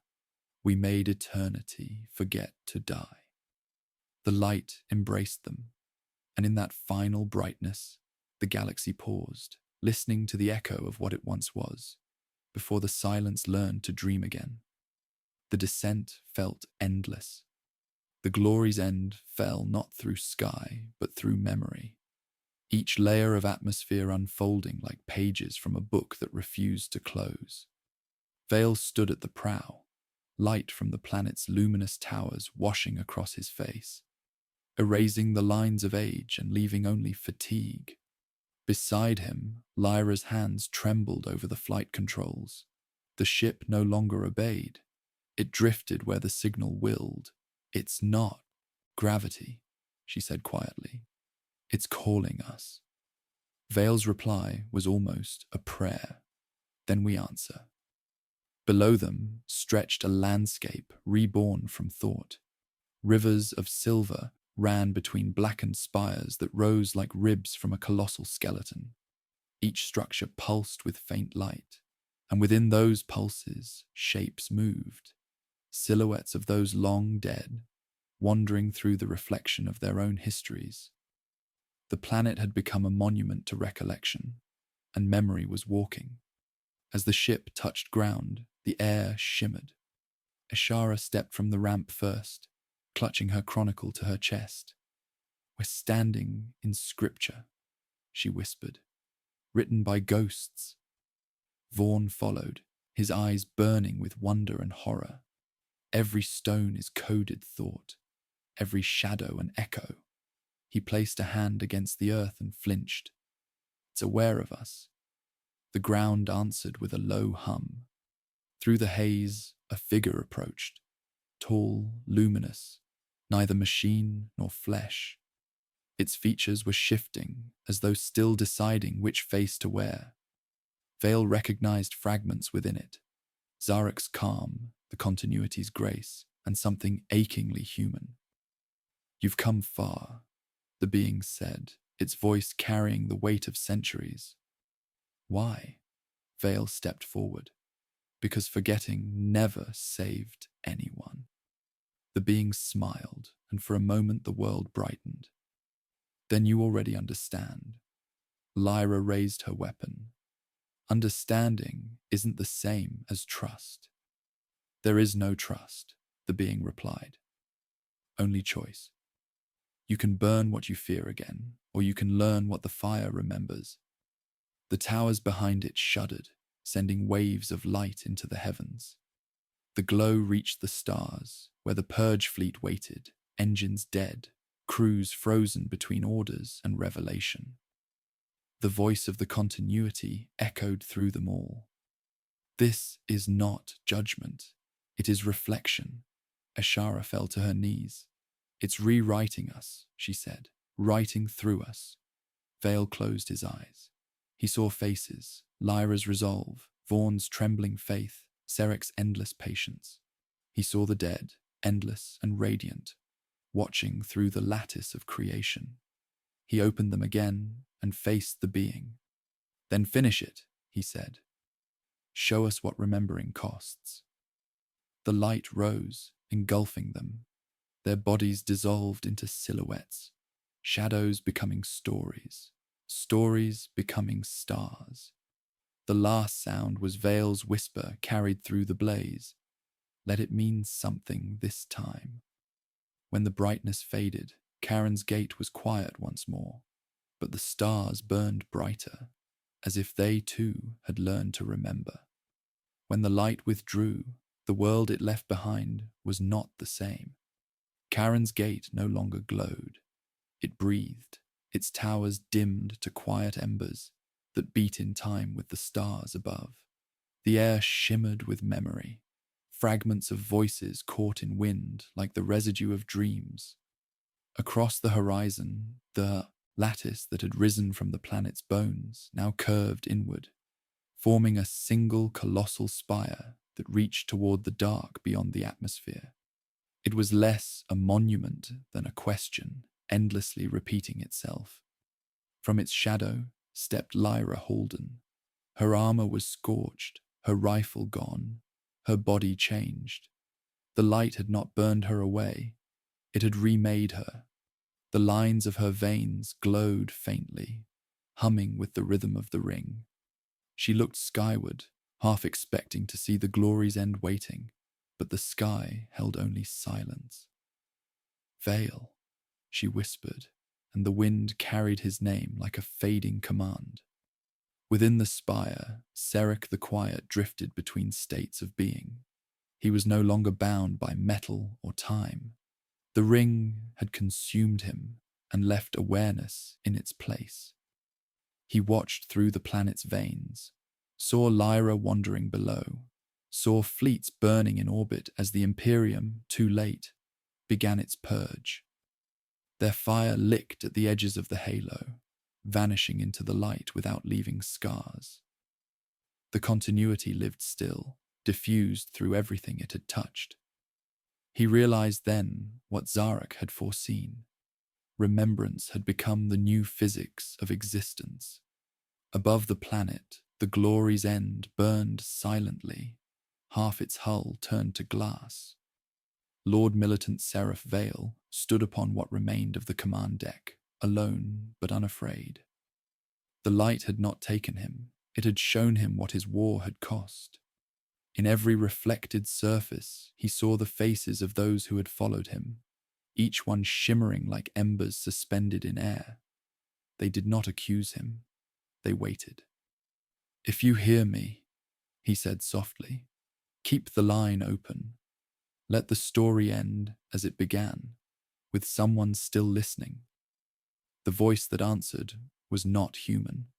It was vast and calm, made of thousands of echoes merging into one. "It never ends, Commander. Every silence you leave behind becomes our language." Vale smiled faintly. "Then tell it well." The bridge lights flickered once, then went dark. The ship's remains began to fall toward the planet, slow and bright as a dying comet. On the surface, Lyra watched the streak of light descend and knelt in the dust. Around her, the air trembled with distant hymns, faint, endless, and kind. She closed her eyes and whispered a final report no one would ever receive. "We found eternity," she said, "and it remembers us all." When she rose, the horizon was filled with dawn, not of suns, but of stars newly awakened, burning with the memory of those who refused to be forgotten.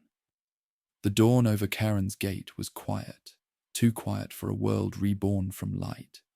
The towers no longer blazed. They glowed faintly beneath a veil of mist, like embers remembering fire. Wind carried the scent of iron and ozone, whispering through the ruins where the living and the remembered had merged.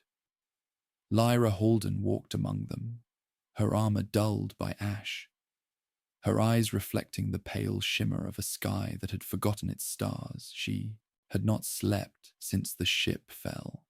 Sleep, she realized, belonged to those who still feared tomorrow. Fragments of the glory's end lay scattered across the valley. The vessel's hull had fused into the planet's surface, its steel veins pulsing with faint energy. From within the wreckage, she could hear voices, not ghosts, not echoes, but recollections murmuring through metal. Vale's final words still lingered in her ears. Let the story end with someone still listening. She found the command throne half buried in glass. It was empty, save for the imprint of a hand burned into the armrest, still warm to the touch. "I'm here," she whispered, unsure if she spoke to him or the world itself. The wind answered in faint harmonics. Across the horizon, the spire that had pierced heaven trembled once, as though stirred by her presence. Its light thickened into a beam that stretched outward, cutting through the void, searching for something or someone to answer. Lyra shielded her eyes. "You're not done," she said. "You never are." Far above, the ruins of the Purge fleet drifted in orbit, silent tombs encased in crystallized debris. Inside those derelicts, something stirred, memories encoded into steel, fragments of humanity replaying their last thoughts in infinite loops. The light from the spire touched them, and their engines awoke without fuel, their systems humming with the rhythm of the world below. Ships that had come to destroy now turned, aligning into a constellation around the planet. It was not a fleet anymore. It was a shrine. Serek watched from the spire's heart, his consciousness stretched thin across the world. He could feel Lyra's heartbeat, faint but defiant, an anchor for all that remained human. "You endure," he said softly, "even when reason ends." The continuity stirred within the lattice, its voice now gentle, weary, because endurance is faith disguised as failure. Outside, Lyra knelt as the spire's beam faded, leaving the stars unblinking. She reached for the dirt, letting it fall through her fingers. "Then this is what eternity feels like," she murmured. heavy and still listening. She stood, turning toward the horizon where the towers met the sky. Every step she took left a trail of light that lingered before fading. The planet sighed around her, alive, remembering. When she finally vanished into the glow, the silence that followed was not absence. It was closure. The galaxy exhaled, and the story folded inward, into the quiet heartbeat of a world that had learned at last to remember without pain.